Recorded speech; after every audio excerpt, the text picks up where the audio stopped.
अंदाज नया, माध्यम नया, पॉलिटिक्स वाला, आओ राजनीति करें।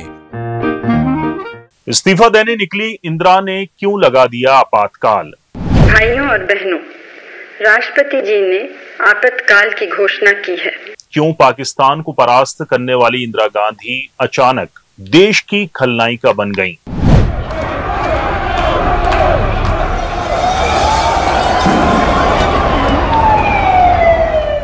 पचास साल बाद नई पीढ़ी को लोकतंत्र को बेड़ियों में जकड़ने वाले आपातकाल को क्यों जानना है जरूरी?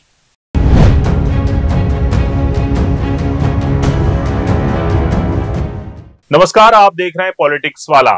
आपातकाल के 50 साल पर हमारी विशेष प्रस्तुति लेकर हाजिर हूं मैं राशिद अहमद खान। तारीख 25 जून 1975, यानी आज से ठीक 50 साल पहले सुबह का वक्त ऑल इंडिया रेडियो यानी कि आकाशवाणी पर मधुर संगीत रुक गया और घोषणा हुई कि राष्ट्रपति ने आपातकाल की घोषणा कर दी है। ये शब्द किसी और के नहीं बल्कि भारत की प्रधानमंत्री इंदिरा गांधी के थे। भाइयों और बहनों, राष्ट्रपति जी ने आपातकाल की घोषणा की है। इससे आतंकित होने का कोई कारण नहीं है। The President has proclaimed emergency. दरअसल 25 जून 1975 इंदिरा गांधी के लिए फैसले का दिन था। उन्हें फैसला लेना था कि प्रधानमंत्री पद से इस्तीफा दें या देश में आपातकाल लगा दें। प्रधानमंत्री इंदिरा गांधी ने तो अपना उत्तराधिकारी चुनने के लिए कांग्रेस संसदीय दल की बैठक भी बुला ली थी। यही नहीं, उन्होंने अपना त्यागपत्र भी टाइप करवा लिया था। अंत में उन्होंने निर्णय ले ही लिया। आखिर क्या वजह थी कि इंदिरा गांधी इस्तीफा देना चाहती थी और इस्तीफा देना था तो आपातकाल लगाने का निर्णय कैसे ले लिया? इतिहास बड़ा दिलचस्प विषय होता है। एक सवाल को खोजने जाओ तो कई सवालों के जवाब ढूंढने पड़ जाते हैं। यहां भी कुछ ऐसा ही है। आपातकाल क्यों लगा? क्यों प्रधानमंत्री ने इस्तीफा नहीं दिया? और सबसे बड़ा सवाल कि आखिर 350 से ज्यादा सीट जीतने वाली और विपक्ष का सूपड़ा साफ कर देने वाली नेता को इस्तीफा देने की नौबत आई कैसे? सिलसिलेवार समझते हैं। इसके लिए पीछे लौटना पड़ेगा 1971 में लौटते हैं, जब इंदिरा गांधी ने पाकिस्तान से बांग्लादेश को अलग कर दिया था। बेशक उनका यह फैसला एक अच्छा फैसला था, लेकिन इसके दूरगामी परिणाम भारतीय अर्थव्यवस्था पर पड़ने वाले थे। हजारों लाखों शरणार्थी और युद्ध के बाद बढ़ती महंगाई देश के विकास को रोक रही थी। गरीबी हटाओ का नारा अब बस नारा बनकर रह गया था। देश में कई क्षेत्रों में जनता मूलभूत सुविधा के लिए मोहताज थी। कहा जाता है कि आप भले ही दुनिया में हजारों युद्ध जीत लें, लेकिन अगर देश के अंदर जनता ही संतुष्ट ना हो तो सब कुछ व्यर्थ हो जाएगा। ये बढ़ती महंगाई ही आपातकाल की पृष्ठभूमि थी। इसके बाद की कहानी लिखी गई गुजरात और बिहार में। यहां जो हुआ उसने सरकार की नींव ही हिला दी। जब छात्र सरकार के खिलाफ मोर्चा खोल लें तो परिणाम दूरगामी ही होते हैं। गुजरात में कांग्रेस की सरकार थी, मुख्यमंत्री थे चिमन भाई पटेल। भ्रष्टाचार इस कदर फैला था कि चिमन भाई पटेल को चिमन चोर कहने लगे थे। छात्रों ने यहां मोर्चा संभाल रखा था। दिसंबर 1973 में जब मोरबी इंजीनियरिंग कॉलेज के कुछ छात्रों ने अपने भोजन के बिलों में हुई वृद्धि के खिलाफ विरोध प्रदर्शन किया तो असंतोष सार्वजनिक आक्रोश में बदल गया। इन विरोधों को जल्द ही व्यापक समर्थन मिला और सरकार के खिलाफ एक राष्ट्रव्यापी जन आंदोलन शुरू हो गया। छात्रों ने गुजरात में नवनिर्माण आंदोलन से लोगों को जोड़ा। इसका असर यह हुआ कि मुख्यमंत्री को इस्तीफा देना पड़ा और चुनाव की तारीखों का ऐलान किया गया। गुजरात में तो आंदोलन सफल रहा। अब बारी थी बिहार की। यहां मोर्चा जिस व्यक्ति ने संभाला था उसका नाम था जयप्रकाश नारायण। ये कोई आम व्यक्ति नहीं थे, बल्कि एक स्वतंत्रता सेनानी थे। इन्होंने आजादी की लड़ाई लड़ी थी। जाहिर है आंदोलन की ABCD वो इंदिरा गांधी से बेहतर जानते थे। उनके नेतृत्व में विपक्ष के नेता और छात्र एकजुट हुए। उन्होंने नारा दिया संपूर्ण क्रांति। जाहिर है इसका उद्देश्य आंतरिक युद्ध नहीं बल्कि इंदिरा गांधी की सत्ता को उखाड़ फेंकना था।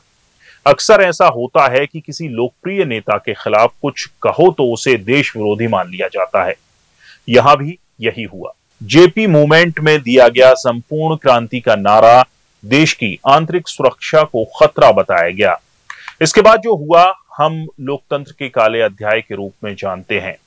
बिहार, गुजरात में जो हुआ उसने सरकार की नींव हिला दी थी, लेकिन अभी एक और घटनाक्रम बाकी था। सड़कों पर लड़ाई तो जारी थी, लेकिन अभी कोर्ट में भी इंदिरा को चुनौती मिल रही थी।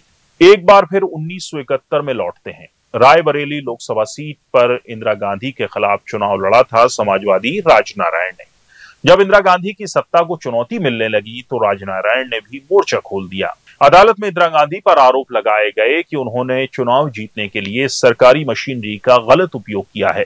इलाहाबाद हाईकोर्ट में जस्टिस जगमोहन लाल सिन्हा मामले की सुनवाई कर रहे थे। इलाहाबाद हाईकोर्ट में सुनवाई के दौरान इंदिरा गांधी को खुद कोर्ट में पेश होना पड़ा। यह पहली बार था जब कोई प्रधानमंत्री कोर्ट में पेश हुआ हो।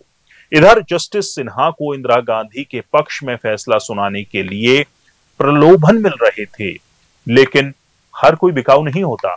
उन्होंने दलीलों को सुना और 12 जून 1975 को फैसला सुनाया। यह फैसला ऐतिहासिक था। जस्टिस सिन्हा ने इंदिरा गांधी के चुनाव को शून्य घोषित कर दिया और 6 साल के लिए इंदिरा गांधी को किसी भी संवैधानिक पद के लिए अयोग्य ठहरा दिया गया। अब हाईकोर्ट ने तो फैसला दे दिया था, बारी सुप्रीम कोर्ट की थी।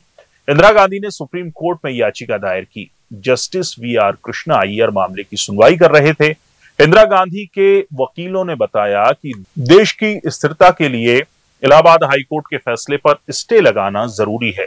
जस्टिस अय्यर ने दलीलों को सुना और 24 जून को फैसला सुनाया। उन्होंने फैसला दिया कि इंदिरा गांधी प्रधानमंत्री के पद पर तो रह सकती हैं, लेकिन संसद में वोट नहीं दे सकती। सांसद के रूप में मिलने वाले वेतन और भत्ते की भी हकदार नहीं थी।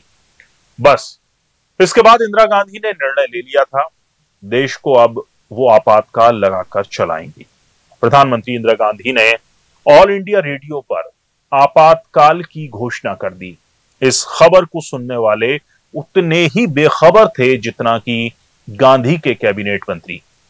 प्रधानमंत्री के स्टूडियो में जाने से कुछ घंटे पहले ही उन्हें आपातकाल लगाए जाने की सूचना मिली थी। आपातकाल की घोषणा पर राष्ट्रपति फखरुद्दीन अली अहमद ने 25-26 जून की दरमियानी रात ही हस्ताक्षर कर दिए थे। इसके बाद दिल्ली भर के अखबारों के प्रेस अंधेरे में डूब गए, क्योंकि बिजली कटने के कारण अगले 2 दिनों तक कुछ भी नहीं छप सका।